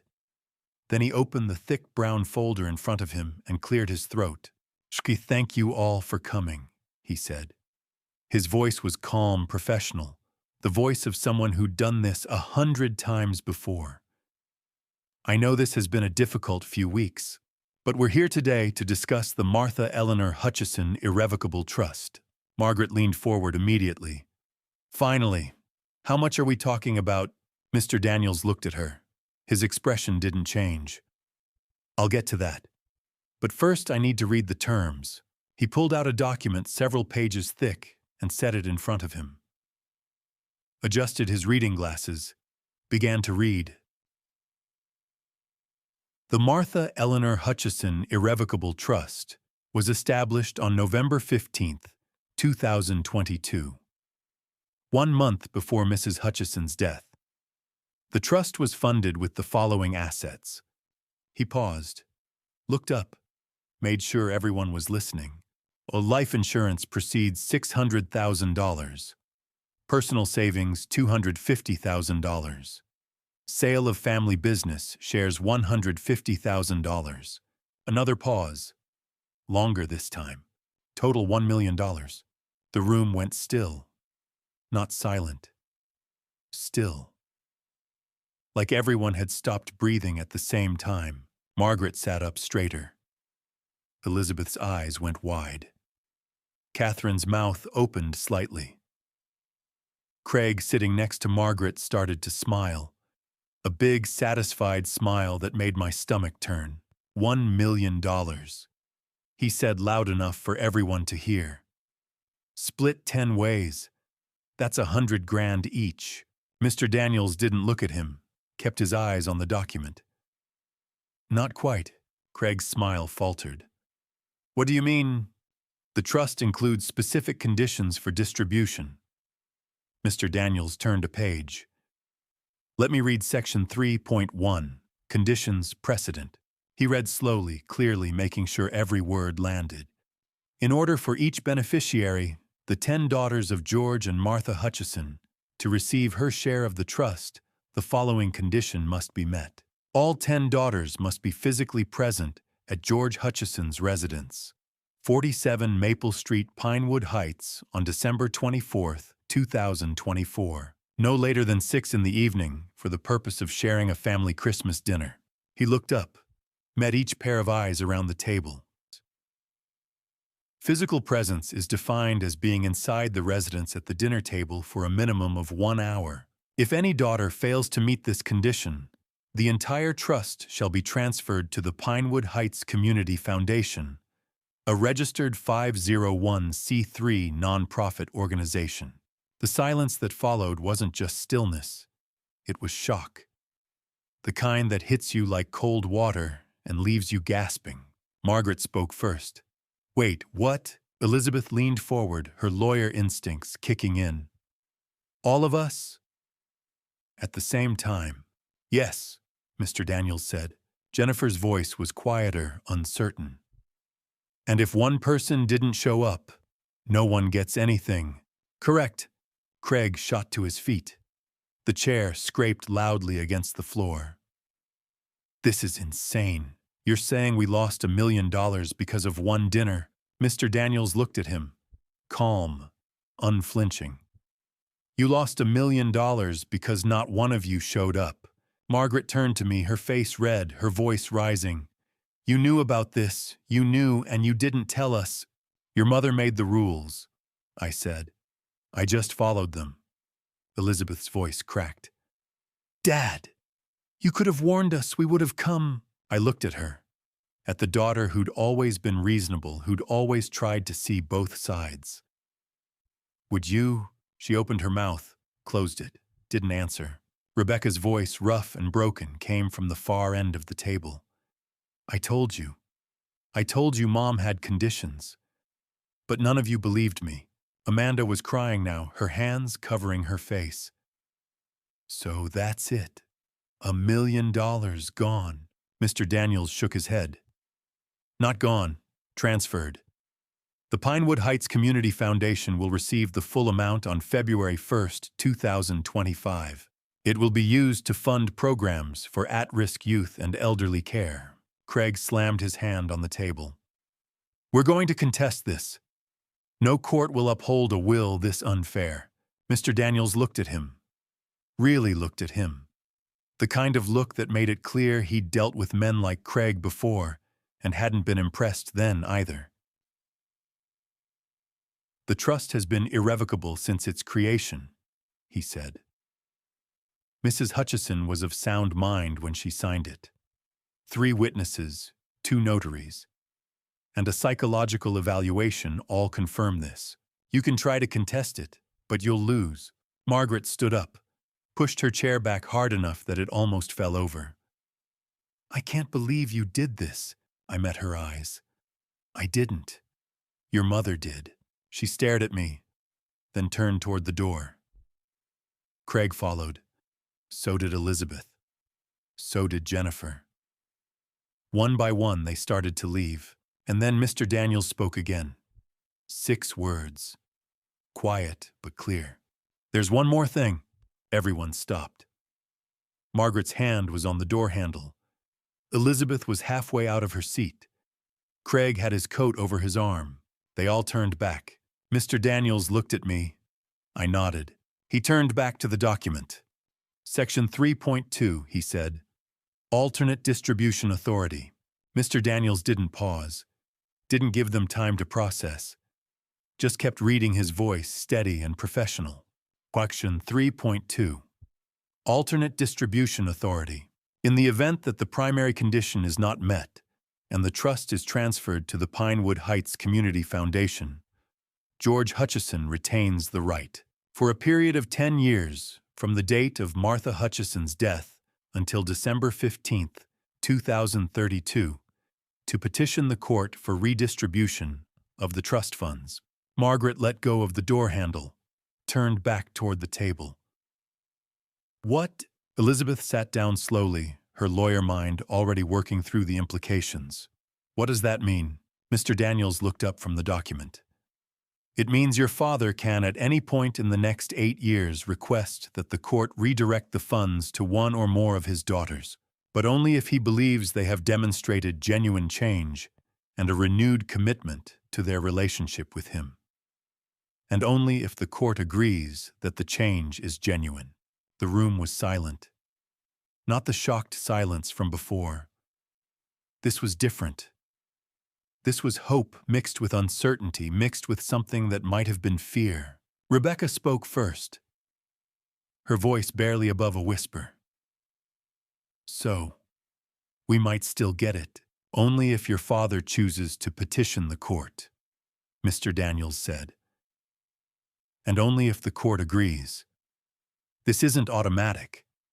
It's discretionary. Craig stepped forward, his face red again. So George holds all the cards. I looked at him. This man who'd pointed his finger in my face. This man who'd threatened to sue me. This man who thought everything came down to power and control. No, I said. Your mother did. I'm just the executor. Amanda stood up, tears streaming down her face. Dad, please. We'll change. We'll do better. Just don't let the money go. I shook my head. This isn't about the money. Jennifer's voice was sharp, frustrated. Then what is it about? I looked at her. Then at each of them in turn. It's about whether you actually want me in your life, or whether you just want access to what I have. Margaret's voice went cold. So you're going to dangle this over our heads for the next 8 years, make us prove ourselves. I'm not dangling anything, I said. I'm giving you a choice. You can walk away right now. Never think about me again. Take whatever you've learned from this and move on. Or you can stay. Try to rebuild what we lost, and we'll see what happens. Rachel pushed away from the table, her voice breaking. I want to stay. Rebecca nodded, wiping her eyes. Me too. Catherine didn't say anything, just looked at me and nodded once. Slow, certain. Margaret stared at them like they'd betrayed her. This is emotional blackmail. I met her eyes. No, Margaret. This is a boundary. Something I should have set a long time ago. She opened her mouth to argue, then closed it. For once, she didn't have a response. Mr. Daniels reached into his briefcase and pulled out a small white envelope, sealed with wax the same way Martha used to seal important things. On the front, in her handwriting, to my daughters. To be opened only after the truth is revealed. He held it up. Your mother left this. She asked that I give it to you after today's meeting. He handed it to me. I looked at it for a long moment, felt the weight of it. The paper was thick, expensive, the kind Martha used for special occasions. I could almost hear her voice imagining what she might have written, what she would have wanted them to know. I walked over to Margaret, held out the envelope. She took it, but didn't open it. Just stared at it like it might explode. What does it say? I don't know, I said. She didn't tell me. Elizabeth leaned forward. Aren't you going to read it with us? I picked up my coat from the back of the chair. No. This is between you and your mother. Margaret looked up at me, the envelope still in her hands. You're just leaving. I've said what I needed to say. I pulled on my coat. Your mother said the rest. I walked toward the door, stopped with my hand on the knob, looked back at them one more time. 10 daughters, some crying, some angry, some confused, all of them holding on to something that might be hope or might be desperation. I read it, I said. Really read it. Not just the words, what she meant. Then I walked out. The hallway was quiet. Just the sound of my footsteps on the old wooden floor. I stopped at the window at the end of the hall, looked down at the street below. It was snowing again, light flurries that caught the streetlights and danced in the air. I could hear voices behind me muffled through the closed door. Someone crying, someone arguing. I didn't try to make out the words. It didn't matter.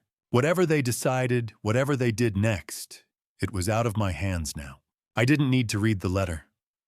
I already knew what Martha would say. She'd tell them the truth they didn't want to hear. She'd remind them of who they used to be before life made them forget. She'd give them one last chance to choose family over convenience. The question wasn't what Martha would say. The question was whether they'd listen. I turned away from the window, walked down the stairs. Out the front door, into the cold. My car was parked at the end of the block. I got in, started the engine. Let it warm up while I sat there, hands on the wheel, staring at nothing. I'd done everything I could. Everything Martha had asked me to do. The rest was up to them. I pulled out onto Main Street and drove away. Didn't look back. The ocean sounded different than I'd expected. Quieter. Not the crashing waves I'd seen in movies, but a steady rhythm, gentle and constant.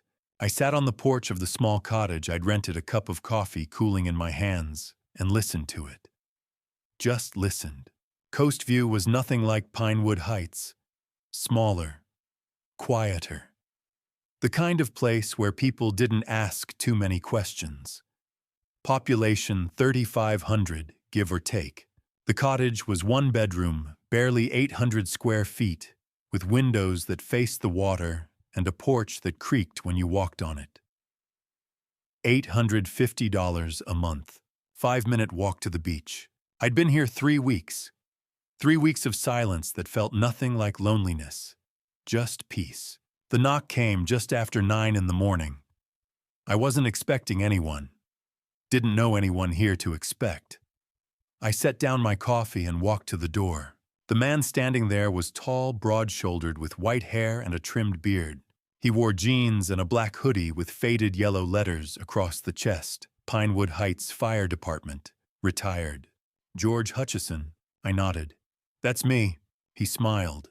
Held out his hand. Jack Patterson. Ladder Company 3. Retired 2018. Martha told me you might show up. I shook his hand. His grip was firm, familiar. The grip of someone who'd spent years holding on to things that mattered. She did. He glanced past me into the cottage. You got a few minutes? There's something I need to show you. We walked. Jack led the way down a narrow street that ran parallel to the water, past other small houses, and a seafood restaurant that wasn't open yet. We stopped at a low building with blue siding and a sign out front, Coast View First Responders Community Center. Inside, it smelled like coffee and old wood. 6 or 7 people sat around a table talking and laughing. Men and women, all middle-aged or older. Most wore shirts with department logos. Fire, police, EMS. They looked up when we came in, waved at Jack, then went back to their conversation. Jack poured 2 cups of coffee and gestured to a corner table. We sat. Martha called me in October of 2022, he said. Told me she was dying. Told me you'd need a place to go when the time came. I didn't say anything, just listened. She told me about the test, about the Christmas dinner. Said if the girls didn't show up, you'd sell the house and leave town. And she wanted to make sure you'd have somewhere to land. He took a sip of coffee, set the cup down carefully. She asked me to look out for you. Said you were the best captain she'd ever known. Said you deserved better than what you'd gotten. I felt something tighten in my chest. She said that. Jack nodded. She also left something for you. He reached into his jacket pocket and pulled out a yellow envelope. Sealed. Martha's handwriting on the front for George. To be opened when you're ready to start again. I took it. Felt the weight of it. Turned it over in my hands. Take your time, Jack said. I'll be over there if you need anything. He stood and walked back to the others, leaving me alone at the corner table. I opened the envelope carefully. Inside were 4 pages folded together, covered in Martha's handwriting. Small, precise, the way she always wrote when something mattered. I read, My dearest George, if you're reading this, it means the test is over. And I'm so sorry, my love. Sorry that I had to do this. Sorry that you had to carry this burden alone. But I couldn't let them take you for granted. Not after everything you've given. You spent 32 years running into dangerous situations for strangers. You spent 40 years being a father to 10 daughters who forgot what that meant. And I wouldn't let you spend your final years being forgotten. So I set the test. And if they failed, I wanted you to know it's not your fault. You didn't fail them. They failed you. And that's on them. But here's what matters now, George. You're free. Free to choose who you let in. Free to set boundaries. Free to say no. Free to live the life you've earned. I've set aside $25,000 in a separate account. Account number 77294401 at First National Bank. I want you to use it for something that matters to you. Not for the girls, not for obligations, for you. And if someday one of them or two or three come back and prove they've changed, you'll know. You'll feel it. Not in their words, in their actions, in their time, in their presence. When that day comes, you can decide what to do with the trust. But until then, live for yourself. You've given enough. You've sacrificed enough. Now it's time to choose what you want, not what they need, not what they expect.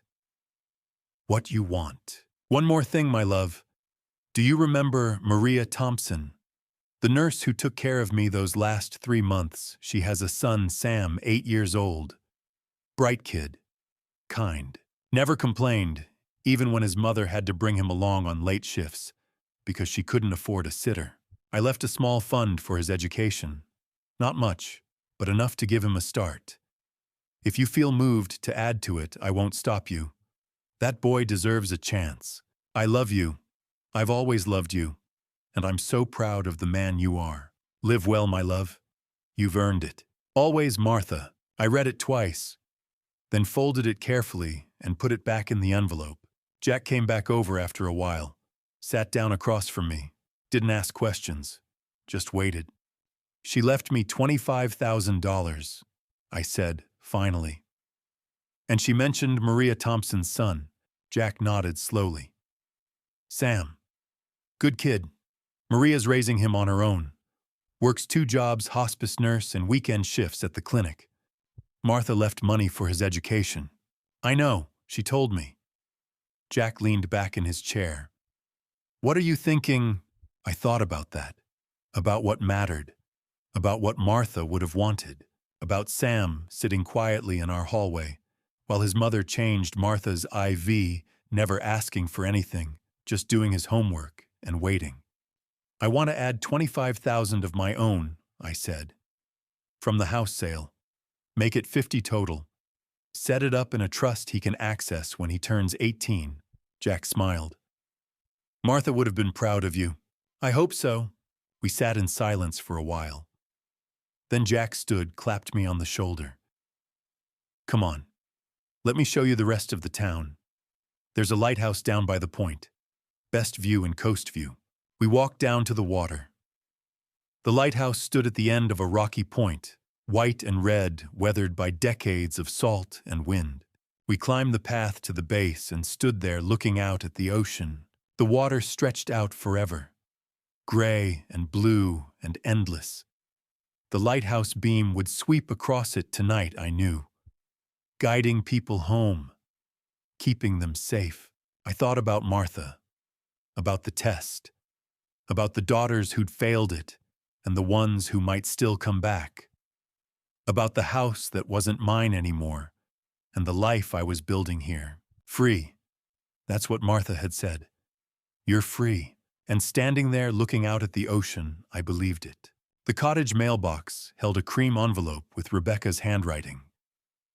I stood on the gravel path holding it for a long moment before I opened it. The letter was short, 1-page blue ink, dated 2 days earlier. It began with an apology. No excuses. No justifications. Just the words, I was wrong. I want to talk. Not about the money. About us. I read it twice. Then I folded it and put it in my shirt pocket. 6 months had passed since the reading at Daniels and Associates. 6 months since I'd watched 10 faces turn pale when the number was spoken aloud. 6 months since Craig Hartley had threatened to sue, and Margaret had walked out without looking back. In that time, I'd heard from 4 of them. Only 4. The rest, Margaret, Elizabeth, Jennifer, Patricia, Nicole, Stephanie had gone silent. No calls, no letters, no messages asking how I was or where I'd gone. It was as if I'd ceased to exist the moment the money became unreachable. But Rebecca had written.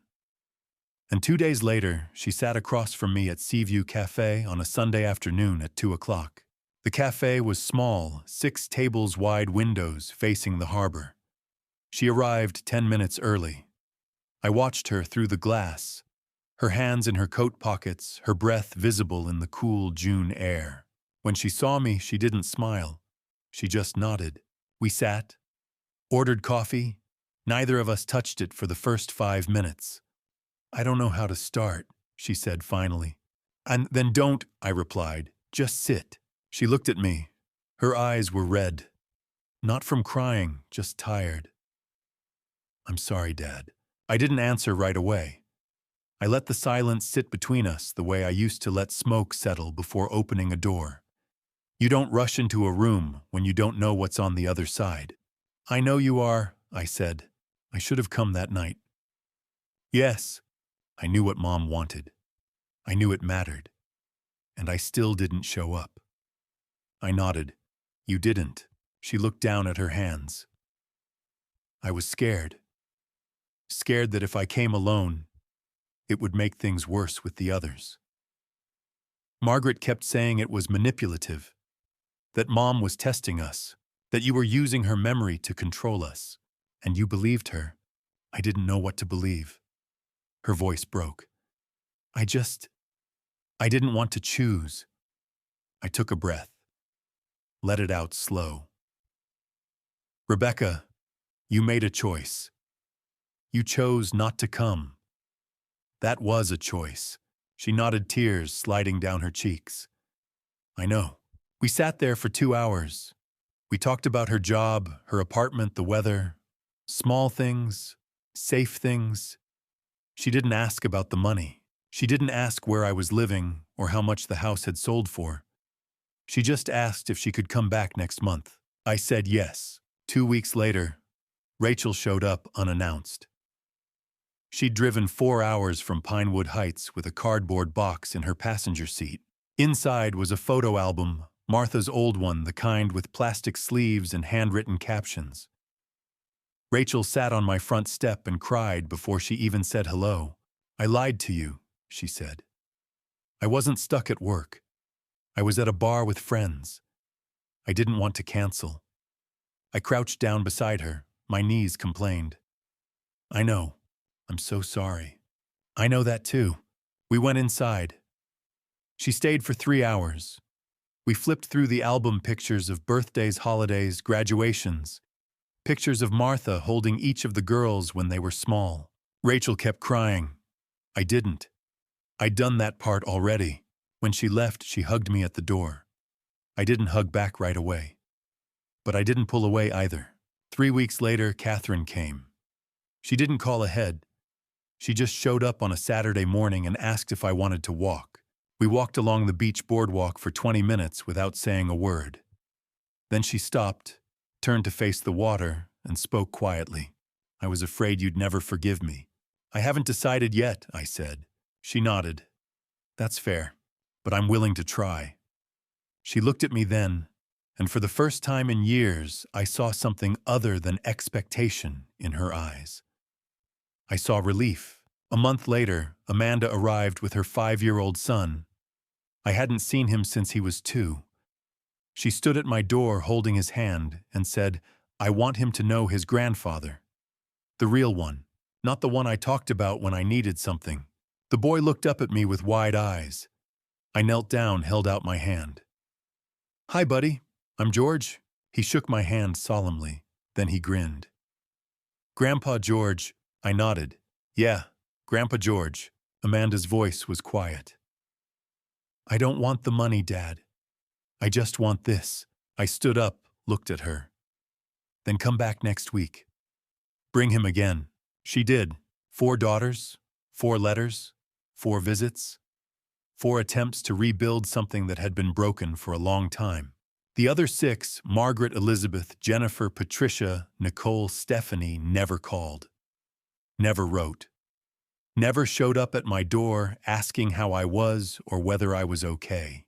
The silence from them was louder than any argument we'd ever had.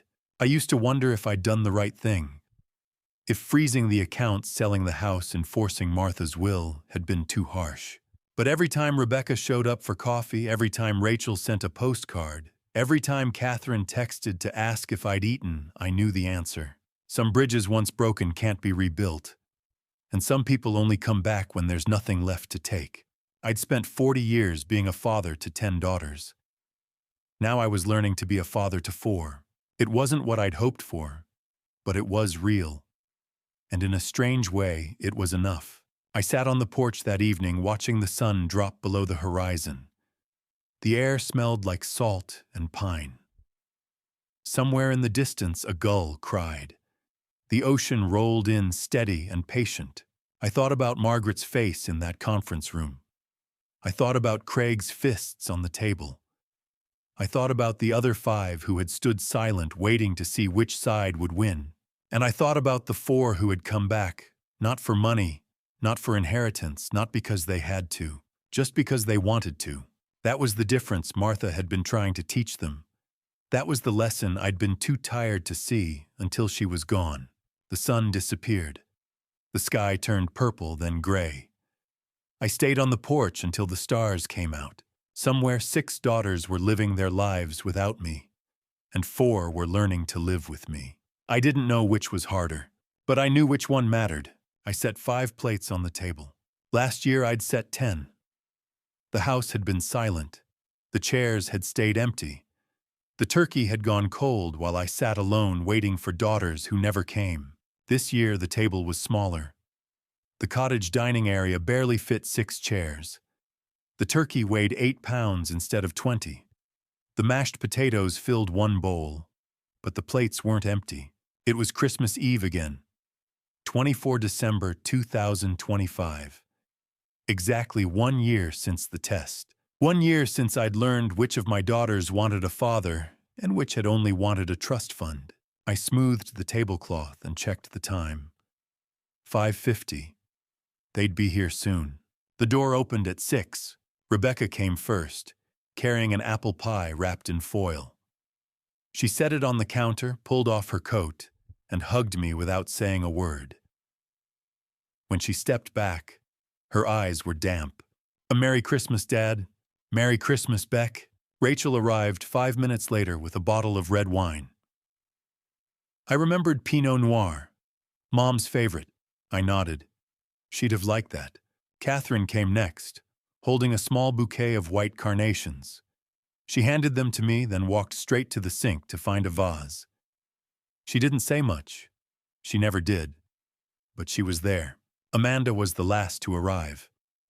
She held the hand of a small boy in a blue sweater, my grandson Ethan. He looked up at me, then grinned. "Grandpa George." He ran forward and wrapped his arms around my legs. I lifted him up, felt the weight of him, the warmth. "Hey, buddy, you ready for dinner?" He nodded fast. "I'm really hungry." We sat down together. 6 of us around a table built for 6. I said a short grace, thanked Martha, thanked the year, thanked the people in the room. Then we ate. It wasn't loud. It wasn't chaotic.